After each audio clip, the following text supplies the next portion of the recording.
আমার দেশের সেই কুকুররা খাবার খায় নাই। কুকুর আমার দেশে নিরাপদ, তার কাছ থেকে তারা আমার দেশের কোনো মানুষের প্যাকেট কেড়ে নেয় না। কিন্তু কুকুরের চাইতেও নিকৃষ্ট কি তাহলে? তার খাবারগুলোকে পুলিশরা হালাল মনে করে খেয়ে ফেলল। আমি খাবারের দিকে তাকাতে পারছিলাম না যে মানুষ এতটা পৈশাচিক কিভাবে হয়। বাংলাদেশে ঠিক এখন রক্ষী বাহিনীর শাসন চলছে। আপনি ভাবতে পারেন যে রক্ষী বাহিনীর শাসন কেন চলছে, কিভাবে বললাম। দেখেন, গতকালকের একটি ভিডিও নিশ্চয়ই আপনাদের চোখের সামনে পড়েছে যে একজন মানুষ ঢাকা শহরে তার বসের, অফিসের মালিকের সন্তানের আকিকার জন্য রান্না করা খাবার নিয়ে যাচ্ছে, আর সেই খাবারগুলো পুলিশরা ভক্ষণ করছে টেনে হিঁচড়ে নিয়ে গিয়ে। একদিকে তার মোবাইল সিজ করেছে, মোবাইলে তার ভিডিও আছে কিনা, কারোর সাথে যোগাযোগ আছে কিনা সেগুলো দেখছে। অন্যদিকে তার খাবারগুলোকে পুলিশরা হালাল মনে করে খেয়ে ফেলল। আমি খাবারের দিকে তাকাতে পারছিলাম না যে মানুষ এতটা পৈশাচিক কিভাবে হয়, এতটা ক্ষুধার্ত কিভাবে হয়, এতটা এত কি ভাষায় আমি বলবো। একজন ব্যক্তির খাবার রাষ্ট্রের পুলিশ, সে নিরাপত্তা দেওয়ার কথা, যেখানে খাবার নিয়ে কেউ হেঁটে গেলে যদি কুকুর রাস্তা দিয়ে ঘেউ ঘেউ ঘেউ ঘেউ করে, সেই কুকুর যাতে খাবার টেনে নিতে না পারে, সেইখানে দেশে বিদেশে আপনার সিকিউরিটি ফোর্স কিংবা পুলিশ তারা সহযোগিতা করে। আর আমার দেশের সেই কুকুররা খাবার খায় নাই। কুকুর আমার দেশে নিরাপদ, তার কাছ থেকে তারা আমার দেশের কোনো মানুষের প্যাকেট কেড়ে নেয় না। কিন্তু কুকুরের চাইতেও নিকৃষ্ট কি তাহলে যে তারা আমার খাবার কেড়ে নিয়ে গেল? আমি কোনোভাবে এটা মেনে নিতে পারলাম না যে এটার নাম কোনো রাজনীতি হতে পারে কিংবা এটা একটা সমাজনীতি হতে পারে। একটা সমাজের অনেক ধরনের মানুষ থাকবে, কেউ কোনপন্থী, ভিন্ন আদর্শের, ভিন্ন মতের, ভিন্ন ধর্মের, ভিন্ন চিন্তার। তাহলে সেই মানুষগুলো আজকের কেন বাংলাদেশে ভিন্ন চিন্তার হয়ে চলতে পারে না? একজন স্বাভাবিক কোনো একজন সাংবাদিক পরিচয় দিলেও সে থাকতে পারে না, হাঁটতে পারে না। কেন কেন আজকের এই বাংলাদেশে এই অবস্থা হয়েছে? আপনারা জানেন, আমি বলেছিলাম রক্ষী বাহিনীর কথা। এই রক্ষী বাহিনী ঘরে ঘরে ঘরে ঘরে ঢুকে ঢুকে মানুষ হত্যা করত। মানুষ এতটাই অতিষ্ঠ ছিল যে রক্ষী বাহিনী থেকে মুক্তি পাওয়ার জন্য মনে হচ্ছে যেন তাদের যান সারাদিন শ্বাসপাস উঠে যেত। সবাই শুধু একটা চিন্তা করতো যে কোনো মূল্যে রক্ষী বাহিনী থেকে মুক্তি চাই। কত হাজার মানুষকে যে, নিরপরাধ মানুষকে যে হত্যা করেছে তার কোনো ইয়াত্তা নেই, কোনো ইয়াত্তা নেই। শুধু একটি কারণে, বাকশাল, একদলীয় শাসন এবং বাংলাদেশের এক নায়কতন্ত্রের সহযোগিতার জন্য তারা এই কাজ করেছে। আজ বাংলাদেশে যা হচ্ছে সেম পুলিশের ডিউটি এমন কিছু নয়। আপনারা গত 2 দিন দেখেছেন, লোমহর্ষক বর্ণনা দেওয়ার মতো কোনো সুযোগ নেই। আমি ভিডিওগুলোর দিকে তাকাতে পারি না। বিল্ডিংয়ের ছাদের উপরে একটা কচি বাচ্চা পিলারের কর্নারে দাঁড়িয়ে আছে, সেফটি, যাতে ওর গায়ে গুলি না লাগে। কি নিরপরাধ এই ছেলেটার, গুলি করে ওকে নিচে ফেলানো হয়েছে, সে পালিয়েও রক্ষা পায়নি। একটা কমন সেন্স তো থাকবে যে মানুষটা আমাকে আক্রমণ করছে না, উল্টো পালাচ্ছে। একটা শিশু, তার কি জীবনের কোনো মূল্য নেই? এক ছাত্রী, জীবনের কোনো মূল্য নেই। তার 4 তলার বাসায়, বিল্ডিংয়ের উপরে তার গুলি লেগে তিনি মৃত্যুবরণ করেছেন।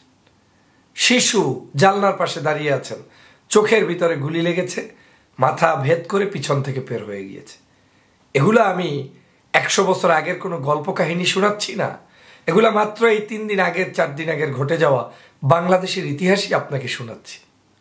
আমি এই ভিডিওগুলো পোস্ট করতে দ্বিধাবোধ হয়, পারি না। আজকের এই পৈশাচিকতার যুগে এমন একটা জায়গায় বাংলাদেশকে নিয়ে এসেছে, যেই জায়গায় শুধুমাত্র মিথ্যার ছড়াছড়।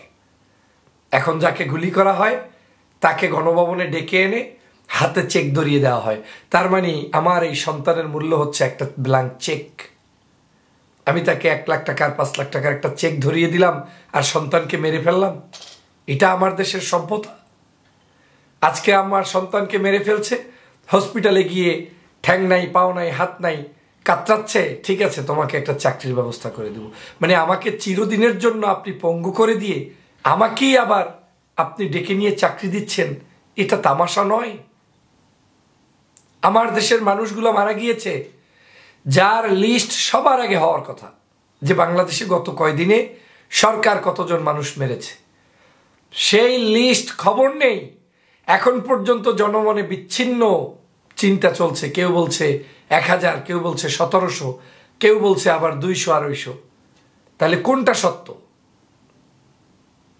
এখন মানুষের মৃত্যুর লিস্ট আগে হওয়ার কথা, নাকি আপনার বিটিভি আর মেট্রো রেল আর রিক্সা ঘাট বাস গাড়ি কয়টা পুড়িয়েছে সেটার লিস্ট হওয়ার কথা? তার মানে এই দেশে মানুষের মূল্য নাই, মূল্য আছে তার চেয়ে আপনার যান্ত্রিক মেশিন পাতির মূল্য বেশি। একটু চিন্তা করে দেখেন, একটু নিজে চিন্তা করে দেখেন যে কোথায় আমরা যাচ্ছি, আমাদের সভ্যতাটা আসলে কোন দিকে নিয়ে যাচ্ছে, কি হচ্ছে দেশে, কি পাচ্ছি আমরা। আমি বারবার ভিডিওতে, লাইভে আপনাদেরকে বলেছি যে সমগ্র জায়গায়, এবং এখন এই আমার বলাটাই আন্তর্জাতিক মিডিয়া থেকে শুরু করে বিভিন্ন জায়গায় আলোচনা শুরু হয়েছে, যে অতি ভক্তি চোরের লক্ষণ। মানে শেখ হাসিনা এবং আওয়ামী লীগ যে প্ল্যান করে বিভিন্ন জায়গায় পুড়িয়ে পুড়িয়ে পুড়িয়ে পুড়িয়ে, এমনকি পোড়ানো খাদের মধ্যে ঢুকে টেবিল ফিট করেও সংবাদ সম্মেলন করতেছে। মানে কি, আকর্ষণটা আপনাকে ওই দিকে নিয়ে যাওয়া, মানুষ মেরেছে সেদিকে আপনার আকর্ষণ যাচ্ছে না, ফোকাস করে দেওয়া হচ্ছে পোড়ানোর দিকে। আমার দেশের এভাবেই করে মানব সম্পদগুলোকে আমরা হারাচ্ছি, আর আমরা দিন দিন বর্বর জাতিতে পরিণত হচ্ছি। কে মারা গেল, কোন দলের, কোন মতের, এটা তো আমাদের দেখার বিবেচ্য বিষয় নয়। কত মানুষকে ওরা মেরেছে গুলি করে, চোখের সামনে দেখছে যে মারা যাচ্ছে, ছটফট করছে, বন্ধু আগলিয়ে নিতে পারছে না লাশ, মানে বহন করতে পারছে না বন্ধুকে, ওই সময়ও গিয়ে নাভির নিচে গুলি করে ঠোস ঠোস করে মেরে ফেললো। কয়টা বলবেন এরকম? রাস্তায় কাতরাচ্ছে, পুলিশের ট্যাঙ্কের উপরে, হয়তো এখনো মারা যায়নি, লোকটাকে চিকিৎসা করালে হয়তো বাঁচত, ধুম করে উপর থেকে ছেড়ে দিল, নিচে চাক্কার সাথে সামনে পিষ্ট হয়ে পড়ে গেল এবং মারা গেল। এই তো বাংলাদেশ। এটা কি এখন সেই রক্ষী বাহিনী নয়? এটা কি সেই 71-এর আমরা যে পাকিস্তানিদের বিরুদ্ধে লড়াই করেছি সেই পাক হানাদার বাহিনী নয়? এরা কি তার চেয়েও বর্বর কিনা?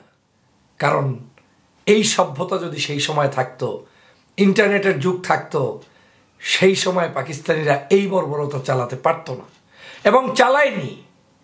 আমার দেশের নাগরিক আমার দেশের উপরে যে পরিমাণ বর্বরতা চালাচ্ছে, ভিনদেশি কেউ এই ধরনের সাহস কোনোদিন দেখায়নি।